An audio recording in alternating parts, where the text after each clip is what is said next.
us off today. I'm the Dean of Libraries at Purdue University Libraries and School of Information Studies, and I'm excited to be the conference chair for 2021. We're going to walk through proposal tips today on this webcast, and I'm joined by friends and colleagues from our conference planning committee, Lila Floor, Willie Miller, Cathy Parsons, Paul Sharpe, and Margot Conahan, as we make our way through the proposal. We're going to, the proposal tips webcast. We'll have time at the end for questions and answers, and I hope that you'll have some.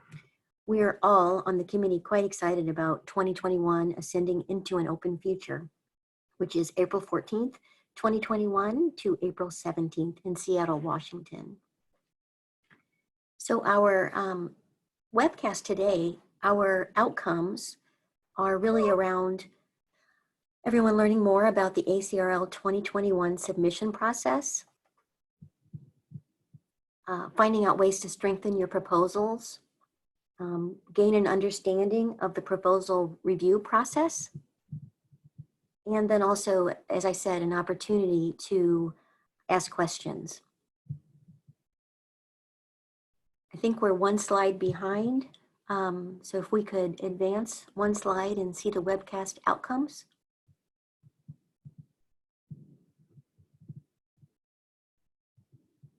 I am trying to advance, Beth, and I don't think it's moving. So I'm gonna catch up with you 1 second here. Okay, thank you, Margot. Sorry about that. No worries, no worries. I think the webcast will actually be recorded, so I can talk a little bit about that for anyone who's not able to join us today, or if you want to follow up as you're thinking about drafting proposals, the webcast will be available for viewing. I mentioned outcomes. I think those will be an important part of what we talk about today. Here we go. Learning about the conference, finding ways to strengthen your proposal, understanding the proposal review process, which is an important thing to know up front, and then also an opportunity to ask questions. So the theme, ascending into an open future. A small group of ACRL members got together, almost a year ago now, to talk about the theme. And we think this theme, ascending into an open future, is a really terrific theme for ACRL with some priority areas that ACRL has, really around important commitments to equity, diversity, and inclusion, as well as ACRL's longstanding commitment to equitable and open scholarship. So when we were thinking about the theme, we thought about Seattle, of course, the iconic Space Needle, and ascending into an open future seemed like a terrific way for us to honor the city we were in, honor ACRL areas, and then also to hopefully encourage people to submit proposals. Deadlines, I think, are an important thing we should mention up front. Excuse me. May 8th is the deadline for several of our submissions, contributed papers, panel sessions, pre-conferences, and workshops. And then a couple of months later, October 9th, lightning talks, the digital poster sessions, roundtable discussions, Tech Connect presentations, and the virtual conference webcasts. Important deadlines. This is on the ACRL website already, and of course will go out and already has been going out in various communications. And then two areas I want to touch on before I turn it over to my colleagues are around new things for Conference 2021. First one is around participation limits. And just to kind of go over this a little bit, we really, in an attempt to be as inclusive as possible, the Conference Planning Committee talked at length about a maximum of 2 proposals for the spring submission deadline, and then a maximum of 2 proposals for fall submission. And this really means a potential for a maximum of 4 total acceptances. That said, an individual should be presenting or listed as a presenter a maximum of 2 times. So for a small subset of people, it might be necessary to make some tough choices about what 2 presentations that you've submitted you might want to participate in. We do acknowledge it's uncommon for one person to have up to 4 proposals accepted, but if that does happen, that person needs to decide and confirm with ACRL which 2 programs they plan to present to comply with the 2 presentation limit. This is new this year, and we're hopeful that it will bring new voices, additional presenters into the conference. Always a goal. And then another new thing this coming conference is around an equity statement. It's on your screen for those of you who can see it. And it's really around developing an inclusive conference program that reflects our community's diverse range of race, ethnicity, gender identity and expression, sexual orientation, economic background, age, and or ability. We are looking for presenters and topics from all types of libraries and individuals working in libraries. And we're encouraging in your proposals to address how the session and your personal or professional experience could advance these goals and promote equity and inclusion. We'll have time for questions at the end if anyone has a question on this. For now, I'd like to turn to my colleagues, Cathy Parsons and Lila Floor, to begin talking about developing your proposal. Good afternoon, everyone. This is Cathy Parsons. I'm from Iowa State University, where I'm head of preservation and stacks management. And I am co-chair of the Roundtable Discussions Committee. So I'm talking today about choosing a topic. That's a really important thing to think about. Consider what you know, what your interests are, what your expertise are. Have you done anything that's really innovative, new, fun? Who might be interested in your topic and why? And then how will my program contribute to the profession is a good question to always ask yourself. And then because of our equity statement, you probably want to think about whether your topic fulfills that goal of ours to try to give multiple voices and multiple types of libraries and presentation types. Then the next big thing is choosing your session format. There are several session formats, and you may want to really consider which one is going to fit your topic and better than the others. So, for example, a panel of everybody from one library talking about a research project may not really be good for panels, because panels should have multiple perspectives and not the same topic. But that might be good for a contributed paper. Also consider how long your topic might be. You can't really do a workshop in 60 minutes, so you might want to think about a workshop time limit. Also consider your learning outcomes. Is one format better for your learning outcomes than another? Is it just one presenter or multiple presenters? And then really read the format descriptions before deciding which format you're going to submit your proposal under.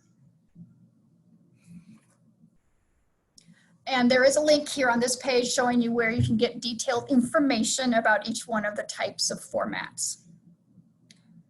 Developing learning outcomes. We're educators, we're librarians, we really love our learning outcomes. So think about these and think about what you want the participants to know, to do, to take away, and how will you know that they've done that? So determine your goals, use action verbs, and keep it simple and achievable in the time frame for your session.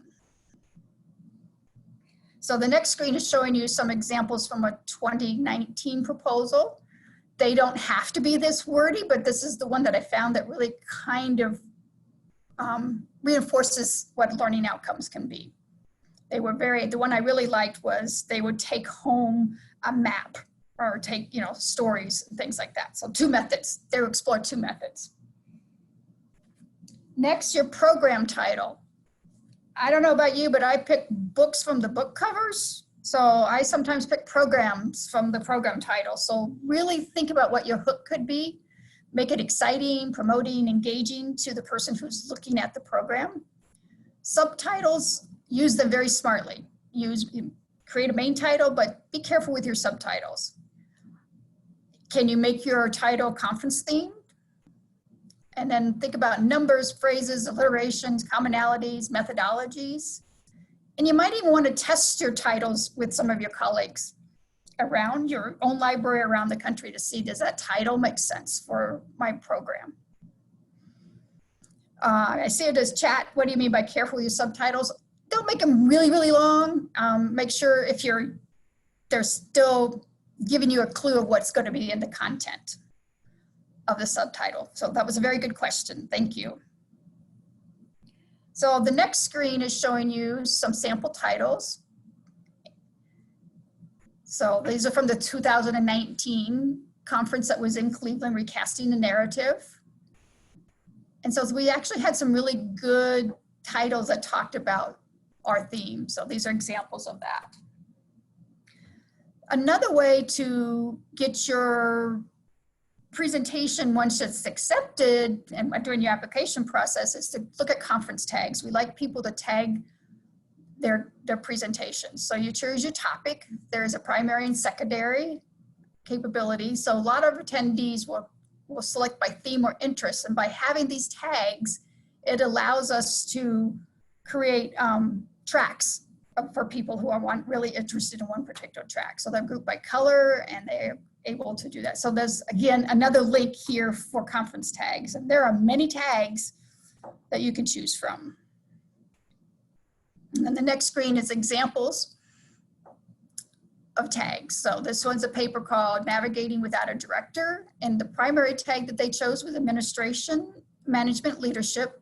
And they took two secondary tags, Assessment and Collaboration, so that you got an idea that it was talking about how they were assessing working without that and how they collaborated. So I think this one gave somebody a really good chance to know what that title, what the content of that title or that presentation would be. And Marco, I'm done. Thank you. All right. Hi, everyone. This is Lila Floor, Director of Learning and Teaching Services out at Harvard University. And I'm just basically going to run through an overview of the different session formats. So Cathy kind of introduced you to some of these, and I'm just going to step through some of the different flavors of proposals you can submit. You can move to the next slide. So the first of these is the contributed paper, and that's often thought of as, you know, the most common format. It's a traditional scholarly paper that you will write, and you have about 30 minutes to present it, and that includes a Q&A section. The idea is that, of course, you will be discussing the ideas in your paper rather than actually reading through it live in the room. And it could be either a completed research or something that's still in progress. So you have a few different options for that. You do actually have to submit a real live paper to ACRL, and somewhere between 2,500 and 5,000 words. There is a deadline for the actual paper, and that is February 12th, 2021. So you have a whole year before you actually have to turn in the paper, if you're thinking about getting started now. And then those papers will be published online. They will be open access as part of the conference proceedings. We can move on to lightning talks. And I think many of you will be familiar with this format. Basically, there are really quick highlights or updates, interesting ideas on a given topic. And you only have 5 minutes. Various conferences, they vary in length, but for ACRL 2021, you've got 5 minutes. You're limited to 20 slides for your lightning talk. And here's the real catch. The slides will be advancing every 15 seconds. So that's going to be preset. So you'll need to talk quickly. For submitting a lightning talk proposal, you can have 2 authors, but we're asking for only 1 presenter. So only 1 person will be talking during those 5 minutes. The next category is the panel session, and I'm actually co-chair of the panel session review committee. A panel, I think actually, Cathy mentioned a panel. So for a panel, you'll have multiple speakers, typically talking on a different theme. So if you're thinking about this proposal, you want to think about who your speakers are and whether you can you have people in mind, even if you don't know them, who would be good to talk to a specific topic. You have 60 minutes with Q&A, I think, for those. And then we do recommend having a moderator because it can actually be useful to have someone who is facilitating the conversations. The idea is to, when you have a panel, is to have different perspectives weighing in on a particular topic. So that's one of the reasons you would want to go with this format. And then I just want to say that you will want to also think about encouraging discussion between the panelists, as well as between the panelists, the moderator, and the audience. So certainly consider panels, because that's my committee. All right.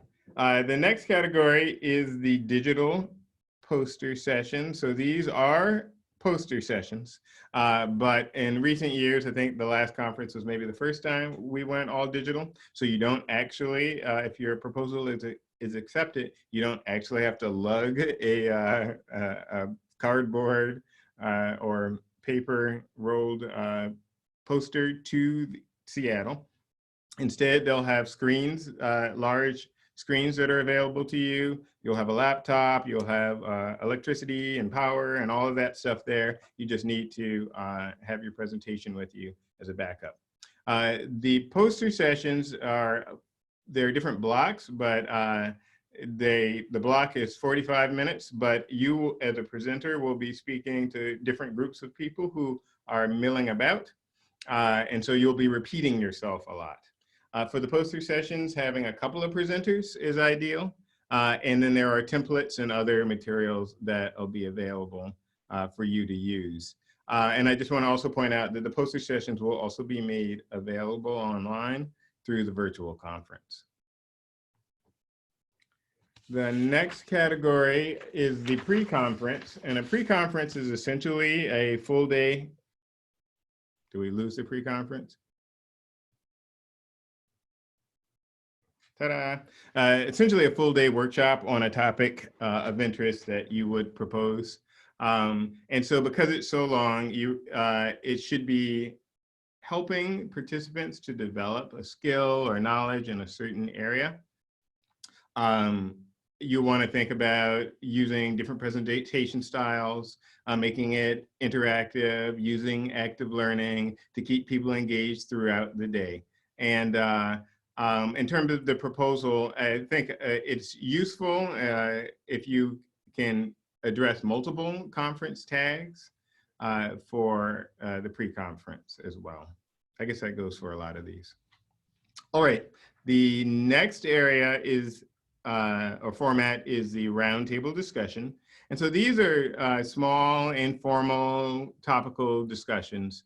There are hour-long discussions, and basically they can allow attendees to exchange information on a different topic, on a particular topic. Somewhere between 10 and 20 participants. The roundtable, I believe, will actually be a roundtable, and so the idea is that who can fit around a given table. And you will want to have a facilitator or multiple facilitators for those discussions. And in terms of the topics that you're going to cover, you can submit a wide range of different things that would be relevant to academic libraries. But we do recommend coming up with at least 3 questions to keep the conversation moving. All right, Tech Connect presentations are the next format. And these are 20-minute long sessions that are geared toward some sort of innovative application of technology. So during your Tech Connect presentation, you can do some combination of demonstration, presentation, bringing in participatory content as well. So I think when you're thinking of topics for this, you want to think like what kind of technologies make sense for me to be presenting, and we recommend thinking of something that would help libraries be more effective or more productive or more efficient. But or libraries or librarians, but it is open in terms of what you want to present. And then again, you won't have to bring anything. You'll have a computer, a microphone, projector, all of that will be there waiting for you.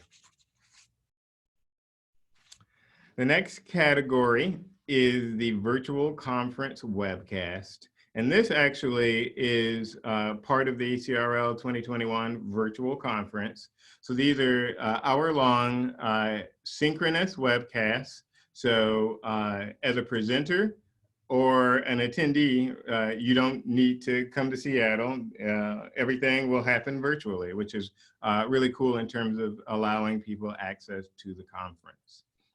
So as you're planning for this format, you'll want to think about topics that can be presented online that are conducive to being presented, discussed online. You'll want to think about how you're going to engage an audience that is virtual. And you will have access to audio and video and screen sharing capabilities, all of that. So really, you can do a lot of different ideas, a lot of different topics can be dealt with this way. But think about something that lends itself to the online environment.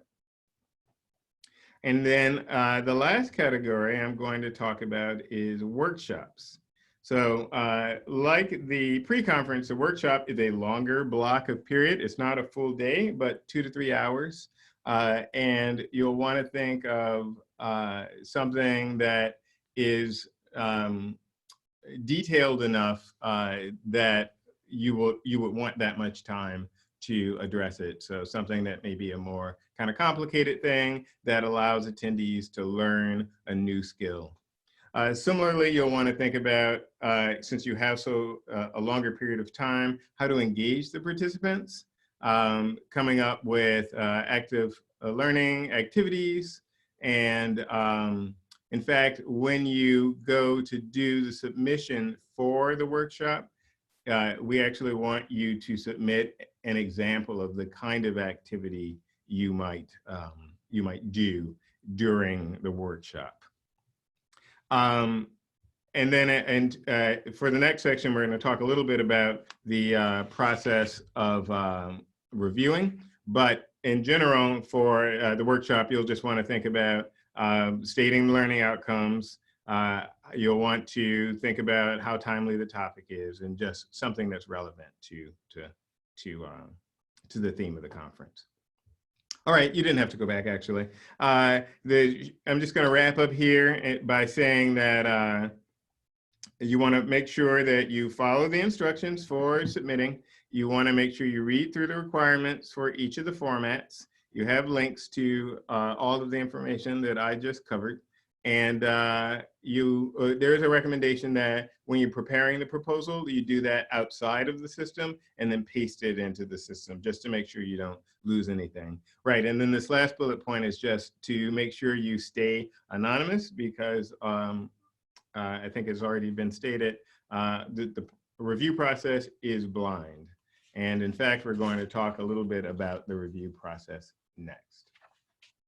Thank you. Thank you, Lee.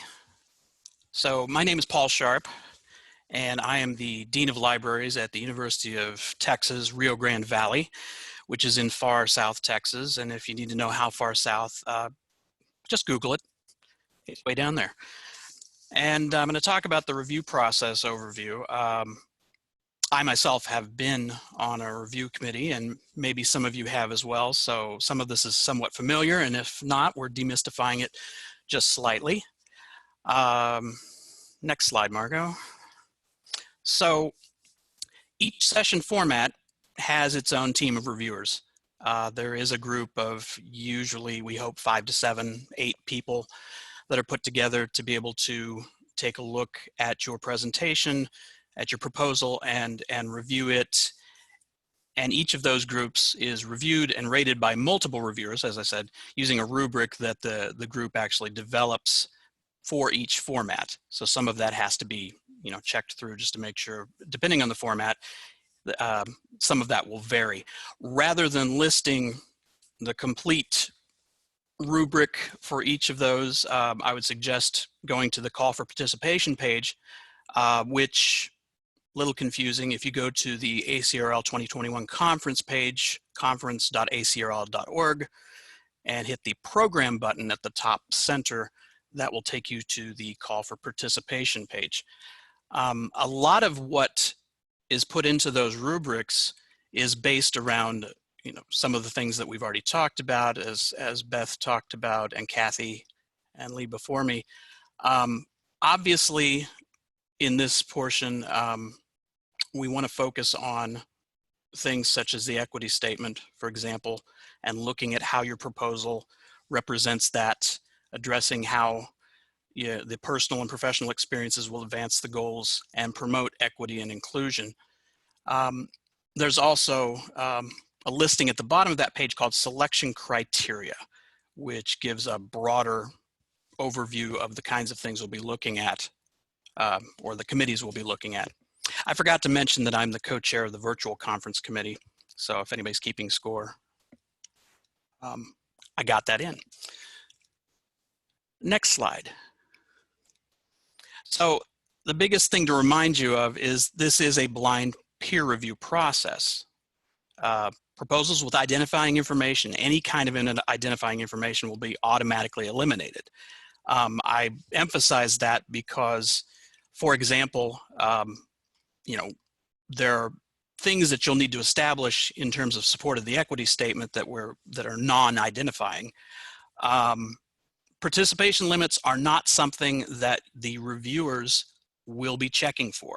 This is something that you're being asked to check yourself, and that as you identify and make those proposals, that you're actually policing yourself on that point. We won't have enough information, and we are not cross-checking through other review panels and committees to see if there are multiple proposals from an individual or a group or whatever. So a lot of that is based, it's on the shoulders of those making the proposals. However, we will be looking hard at the requirements and the selection criteria that I mentioned. I see a question that has popped up about sharing the breakdown by format.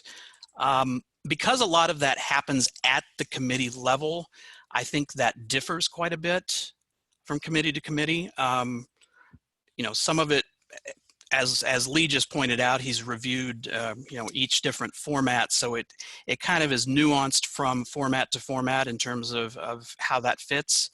But going back to what Cathy had presented earlier about conference tags, we'll also, you know, that's an area that the reviewers will be looking at to make sure that, you know, those tags are actually representing what you say they do, and helping to move that forward. So it's an accurate representation of what you'll be speaking about, and whether or not it falls into that category and will generate interest by people who are looking or perusing by that tag.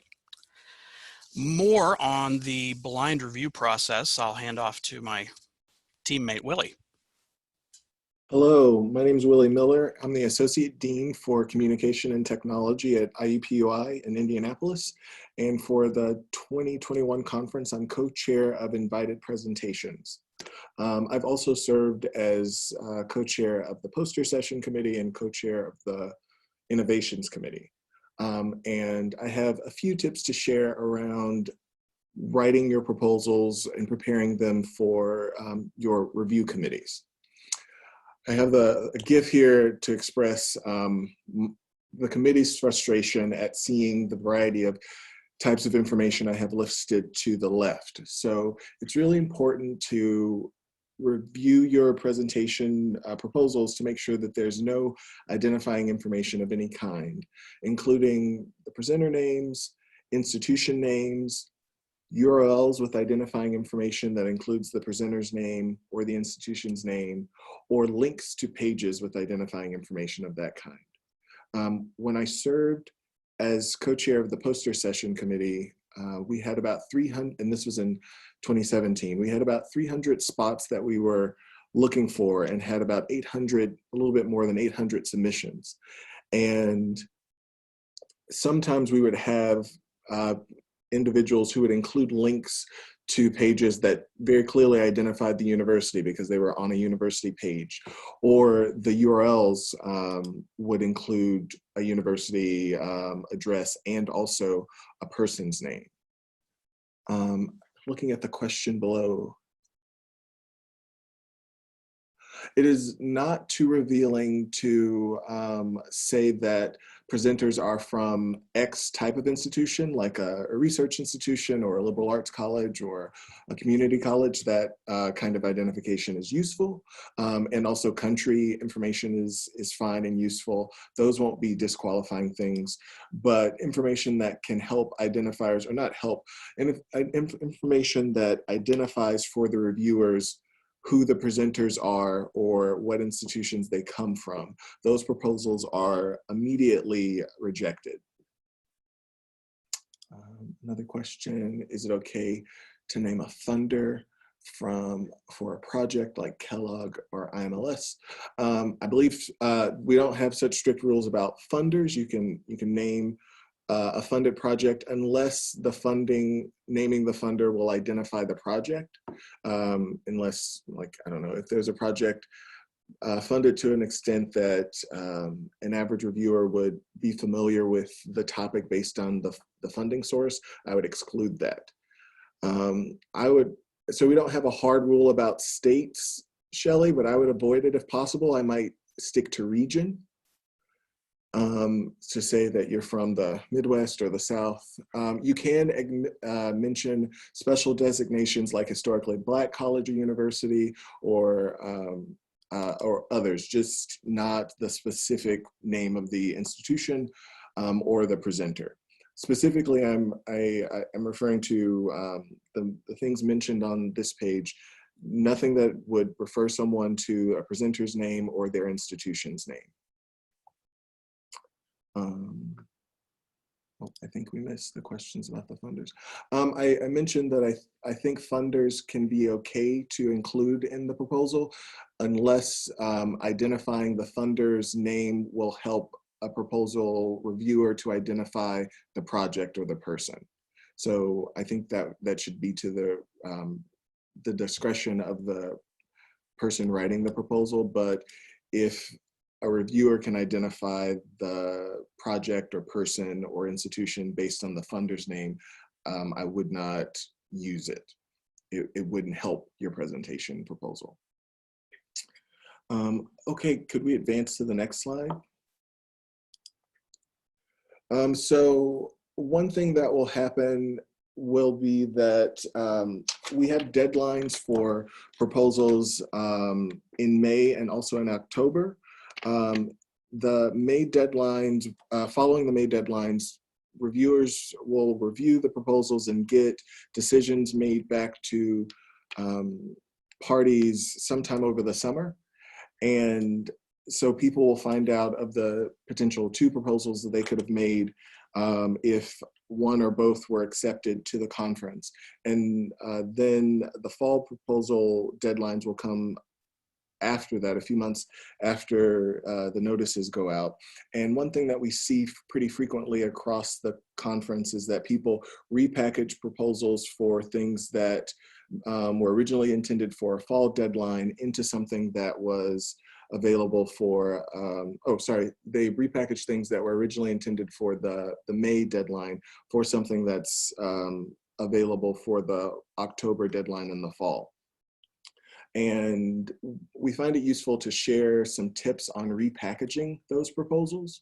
So these tips come out of a lot of comments from members who've served on various fall proposal committees that have identified that people don't change enough information when they have moved from one kind of proposal to another.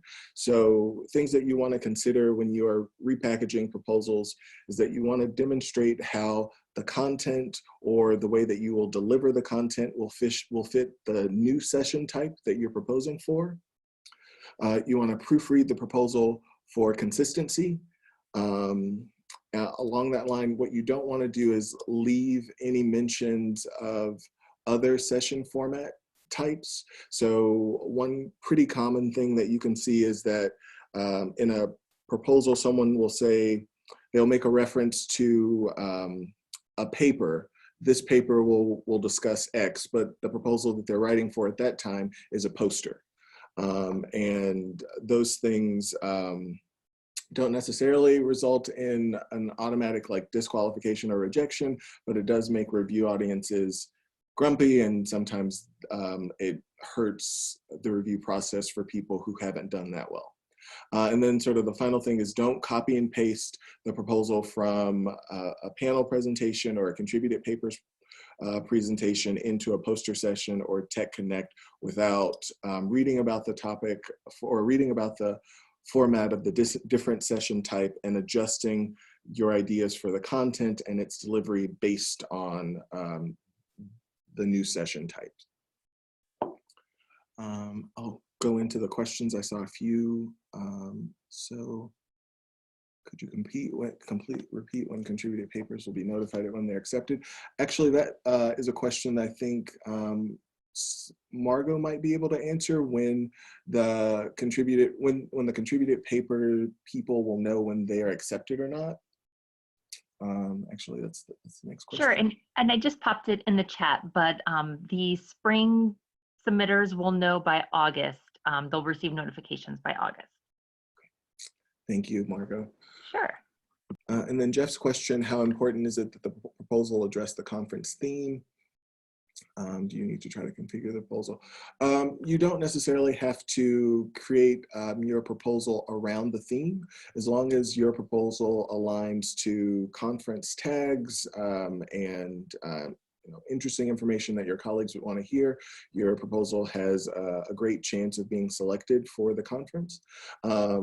It's not a requirement that every proposal has like a catchy title that ties into the theme, although those are accepted if you have them.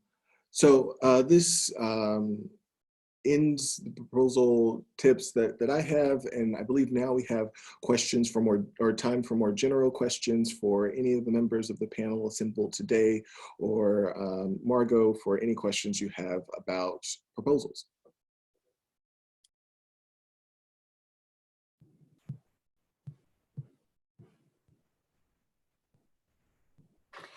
This is Beth McNeil again. I think any questions, please use the chat feature if you can send them in, or Margot and Lauren, can participants unmute, or should we use chat?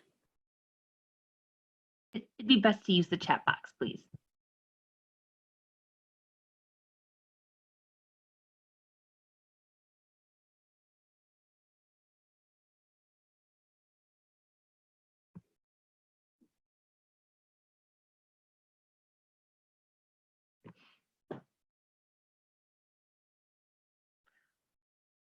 The question regarding the notification for the October submissions, they'll be out by early January.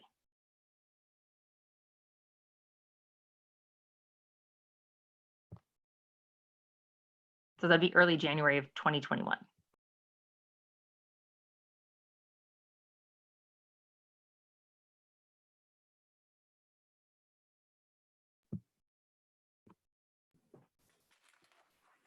And the spring submission notifications will be issued by August 2020. All right, this is Beth. I see a question about innovative ways to incorporate the theme, the equity, diversity, the open access theme. From my perspective as a former board member, but also the most recent president and the past president, possibly even two past presidents back, have had inclusion, diversity, equity related themes in their president programs and for their time of their presidency. And I think if we can think about that very broadly, there's an opportunity for proposal submitters to think about their own experiences, to think about projects or research they're doing in a broad context related. I'll start with the equity, diversity, and inclusion issue or lens. I think there's probably many ways to tie that into the work you're doing. And then certainly ACRL's scholarly communication focus around open, equitable access to information would be another way. ACRL moved the journal to an open access platform a number of years ago. And I think in many ways, members have tried to work or lead in the open arena. So I would suggest actually to think very broadly about those areas and what you might want to present on, how it fits in.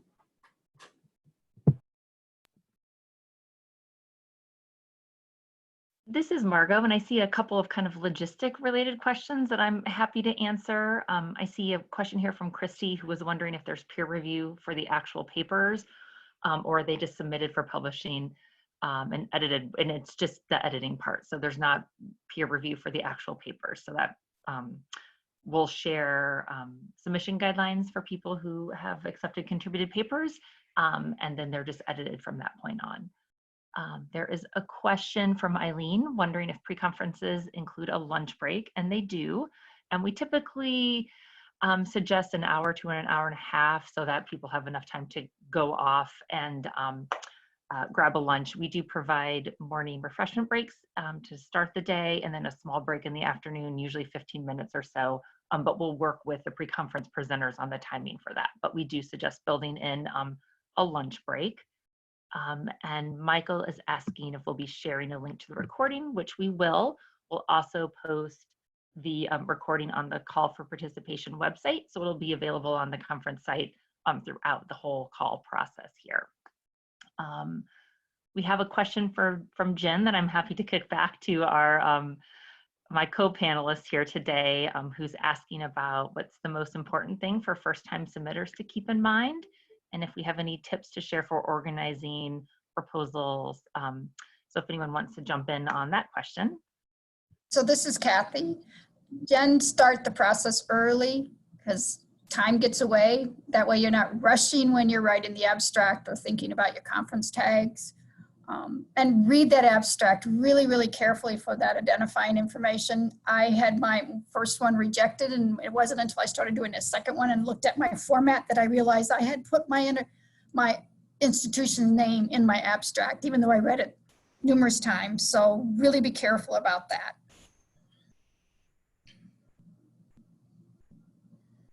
This is Lee. I'll just add to that, we do this pretty early in the process, this webinar, so that you have a long window to think about different ideas. And I think it's helpful to think about yourself as an attendee at the conference and what sorts of things you would like to learn, and think even of your proposals to propose something that would sort of fit that bill, which is to say that, for something like a panel or even a lightning talk, it doesn't just have to be somebody who is in your own institution. You have a big enough window to read the literature and reach out to people and put together the kind of engagement you would like.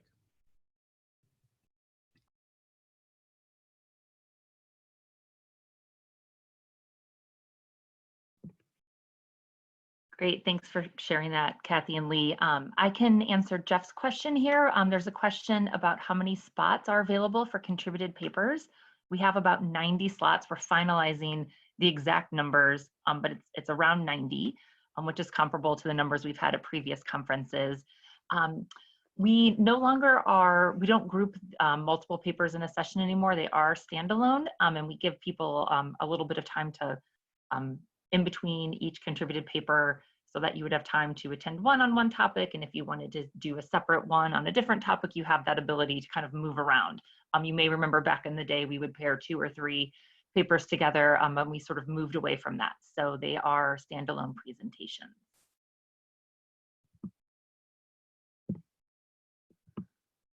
Sorry, this chat is fast and furious. I've lost my place. So this is Beth again. I see a question from Adrian about submitting one proposal for 2 session formats at a time and let ACRL choose which one fits best. I'm going to say, as a former co-chair of a variety of our different review committees, the committees don't compare with each other. Like, oh, did you get one from this person or on this topic, and choose. Each committee does its own work independently. So I wouldn't, I don't want you to think that there's going to be someone who's deciding which of your two proposals is the best format. That's not something our committees can do because there are so many submissions. And I'll turn to Margot to make sure I'm still accurate about that, but I believe that's the case. That is the case, Beth. Yes. Thank you. I see Christie's question about feedback about rejected submissions. I do know that when I was involved in the process, we were being asked to provide some to allow ourselves to be, asked about feedback on rejections. I know that in the particular instance I was involved in, it really came down to having a limited number of spots available and so many submissions to fill. But, and Margot, feel free to jump in here and disagree on this, but I think that's still the policy, is that we will provide that, committees can and will provide feedback on rejected submissions as possible. I would say if someone were interested in receiving feedback to reach out. As Christy mentions, there's a very large number of proposals. So it is hard to give individualized feedback, especially at the time of notification. But if someone was really interested in getting some feedback, they could reach out either to the committee or to me as a staff liaison, and we could see what we might be able to provide. But we don't, when we issue the initial notifications, we don't unfortunately have the opportunity to include feedback at that time. Right, okay.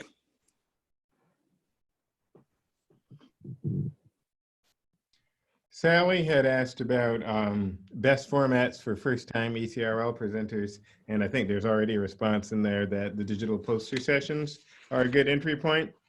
I think that's the case too. I agree with that. I will also make a pitch for the lightning talks. They're 5 minutes. You sort of get up there, and if you're not, you don't think you're a very comfortable presenter, it's not a very long period of time, and it goes by really quick, and it's also a lot of fun.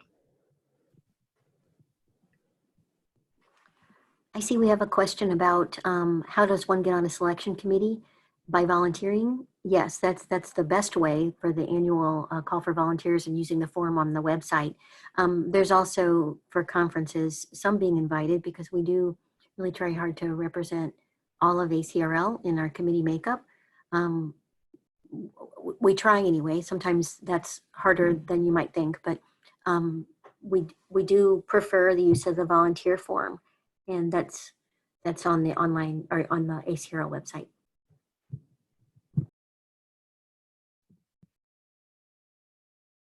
I see a question from Eileen asking if presenters need to be ACRL or ALA members, and they do not. We welcome proposals from anyone, regardless of if you're a member, not a member, librarian, not a librarian, faculty member. So no, it is not a requirement at all.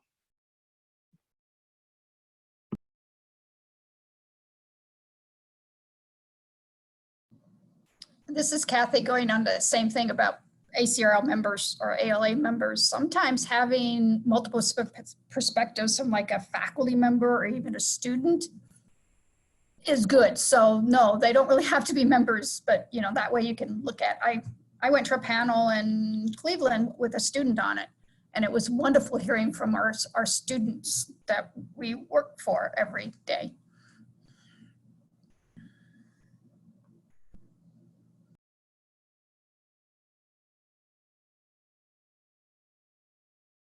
I see a question here from Kelsey asking approximately how many slots we have for workshops.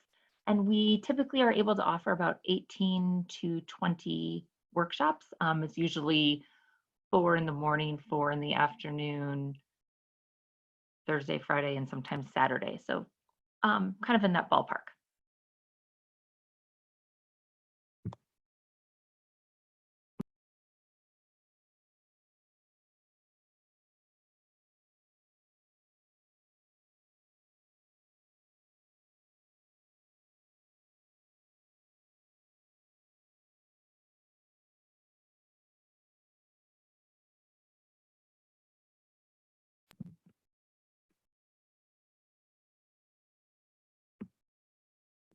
Are there any questions we didn't catch? I'm scrolling, they kind of came in quickly, so I wanted to make sure we caught all the questions that came in the chat.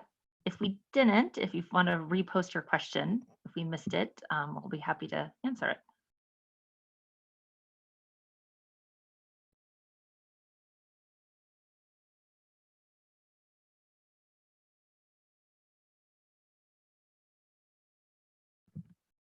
Miriam's question, we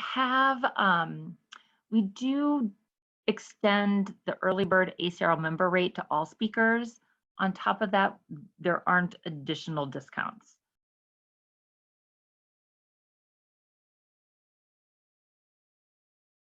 And Adrian has a question about how technical do contributed papers have to be? Do any committee members want to chime in? He has some additional clarifiers here, methodology, sample study, and so on. This is Beth. I would say from being on that review committee a number of years ago, we did consider things like methodology, the sample, how the research or the study was conducted, and how the paper conveys that. I can't say that it was a requirement necessarily. And can the paper be about implement research? Oops, jumping too quickly. Research-based best practices? I think so. The contributed papers are what you might see in a scholarly journal publication. So topic, the plan, methodology, etc., would be important results to include. Lit review. Lit review, very good point. Having been on a couple of editorial boards.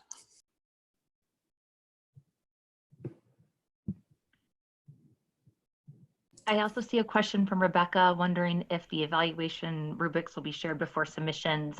So I think those would be the individual session format ones that will build off the criteria, and we can see about adding those to the website. The review committees are still working on those, but I could see how that would be useful to add that to the website as well. So we can make sure that we're doing that in the spring. And Shelley has a question, and yes, there is a formal acceptance letter that you'll receive when we send out notifications. It includes information about the conference as well as the submission statistics, acceptance rate. So that will all be documented in your acceptance letter.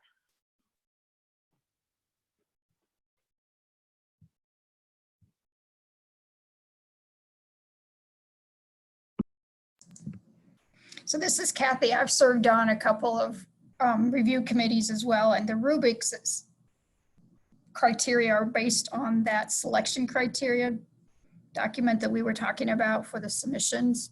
So you can read through those as well, and that will give you kind of an idea what the rubric is looking like, but it's not the exact rubric.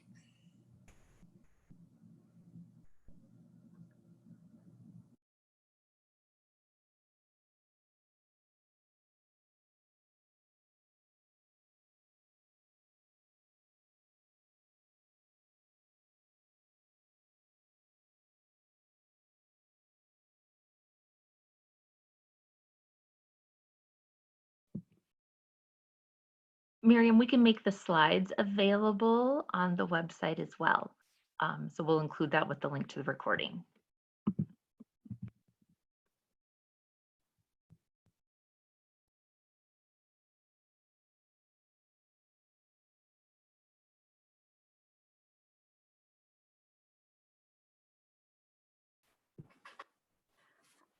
This is Beth McNeil. We have one last question about contributed papers. Do they have to report on the results of a study, or can they consist of commentary on some aspect of academic librarianship from a particular perspective? I think the review committee would read that proposal and consider the topic and how well it fits with the conference. So I wouldn't discourage someone from doing that. And we are at just a couple more minutes till the end of our hour. It's terrific to have so many great questions as well as interest in, I think, ACRL 2021, what's going to be an excellent conference, ascending into an open future. I'm grateful to our presenters today for their guidance, and thanks to everyone for logging in and participating in this. We will share the recording, and the slides will be available, as Margot has said, as well. And thank you very much for participating.